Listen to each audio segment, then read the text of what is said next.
thatmovieguyUK. Hi, welcome back, or maybe welcome for the very first time. Cinema is a fickle mistress at times, where we can strike it big and watch some very good and very eye-opening types of cinema, and then sometimes you go flat. This week has been a good week for me. I watched a lot of good cinema, but now I feel like I've reached the peak, and that is Claire Oakley's directorial debut film, Makeup.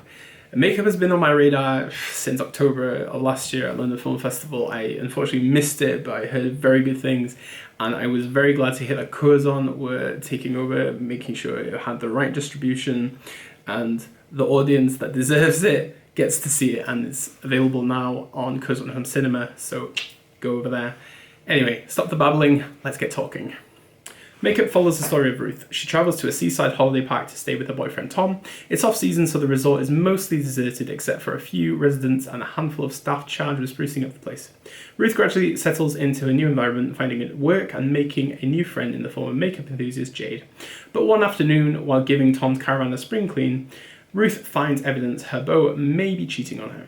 As a desire to uncover the truth turns into obsession, she begins to realise she might be looking for something else entirely. Claire Oakley's film is nothing but mesmeric and an utter pressure cooker of a story that I thoroughly immersed myself in.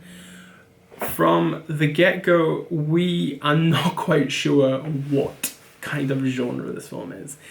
At times it's horror, it's a mystery. Overall, it is a coming-of-age story, and I think that's the main catharsis for it. It settles itself, we understand Ruth's world a bit more. She's at this crossroads where she doesn't quite know what's going on in her life. There's no real background, which is always good, we're just in the moment. And that moment really unfolds, and we get to understand what Ruth is going through. And clearly, once this idea of her boyfriend being unfaithful opens, it unravels a very chilling story that builds and builds and builds until this realization.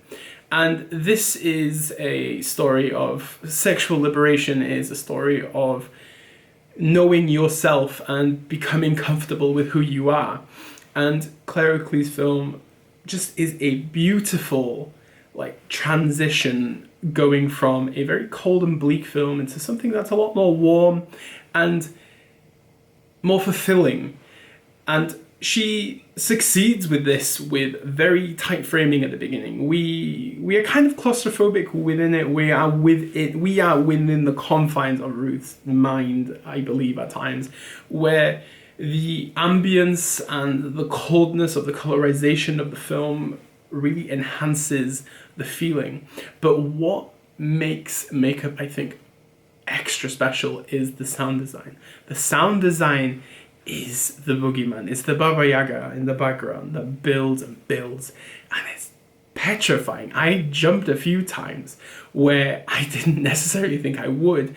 It's not overall horror, don't get me wrong, but there are chilling moments that build this fantastic story. And as we continue, the colorization opens up a bit more. Once she meets Jade, it kind of colors up, it zhuzhes up a bit. The redness comes in then. And then we feel this connection. There is this kind of spark that's opening up, and then that spark enhances. And it just works so well between the actual character study itself, within its framing. It just gels. I love it. It's really a film that needs a wider audience, but it's a fantastic LGBTQ plus film. It's a fantastic film in general. It just opened up my mind a lot more to what film can be with very, I'm not saying limited capacity, but what Claire Oakley had seems to be not as much as some indie films would get, and I think she thrives, and well, fair dues to her. It beautifully works. Molly Windsor, who plays Ruth, is the epicenter of Makeup. There is no question of a doubt. She has a connection with her character that transcends the screen in a way that you don't always get. There is a true fragile, naive element to her where she doesn't feel confident in herself. She doesn't necessarily know who she is yet. And this is a journey that she gives within her performance. It is a stellar piece of work from her. Along with Stephanie Martini, who plays Jade, their connection together is electrifying. It feels like two souls joining into one. This organic, kinetic energy that they have for each other is something that I truly found to be the most moving element of this film, and I think the last few frames of the film are some of the best. The way that Oakley connects everything and kind of tidies up the package is beautiful. And between the combination of the artistry of the film and the acting, Makeup is a film that really deserves your attention, and it's one of the finest films I've seen this year. Please seek it out on Codes on Home Cinema if you can. If you're in the United Kingdom right now, it is truly worth your time and money.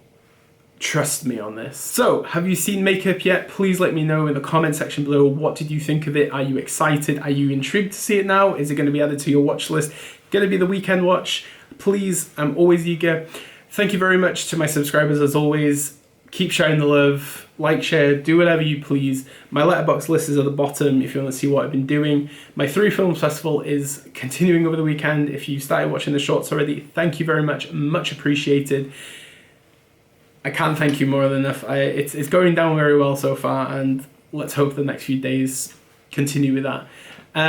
Next review, I don't know. We'll see. But this was a pure joy to do. It's like, what was it, 9 o'clock on a Friday night? I had to do this straight away. I loved Makeup, so yeah, give it a go. And as we normally say on this channel, Diolch, danke, obrigado, merci beaucoup, arigato, danke schön, bitte schön, all the shuns, and obviously, never change. Bye.